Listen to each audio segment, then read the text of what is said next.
Halo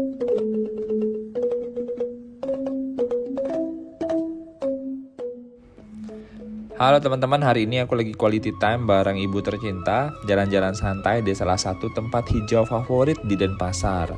Ada tahu tempatnya di mana? Yaitu di Subak Sembung Peguyangan.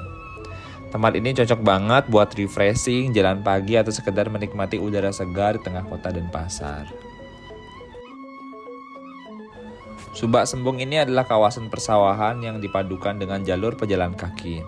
Kita bisa jalan santai sambil lihat pemandangan sawah, burung, dan langit yang luas.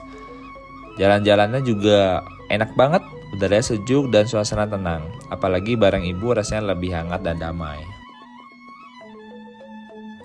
Buat aku momen seperti ini sangat berharga. Kadang hal sederhana seperti jalan pagi bareng ibu bisa jadi kenangan yang paling berarti. Kapan terakhir kamu jalan bareng sama orang tua? Yuk luangkan waktu sejenak teman-teman. Sebelum kita lanjut jalan-jalan, aku mau kasih sedikit informasi tentang tempat ini. Subak Sembung terletak di Kelurahan Peguyangan, Denpasar Utara, Bali.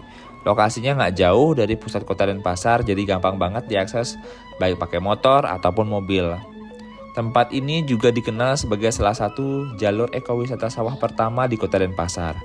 Subak Sembung merupakan bagian dari sistem pengairan tradisional Bali yang disebut subak, yang sudah diakui oleh UNESCO sebagai warisan budaya dunia. Area ini memiliki luas sekitar 115 hektar dengan jalur jogging dan jalan kaki yang membelah area sawah.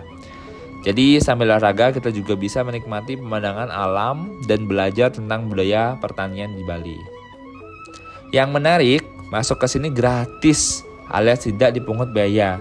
Tapi tetap harus menjaga kebersihan dan kesopanan karena ini masih merupakan area pertanian aktif milik warga.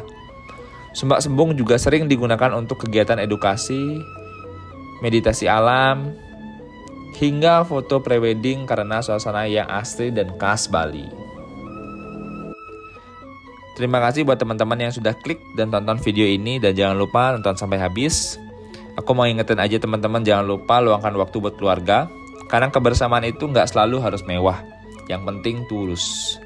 Sampai jumpa di vlog selanjutnya dan jangan lupa like, komen, dan subscribe. Bye-bye.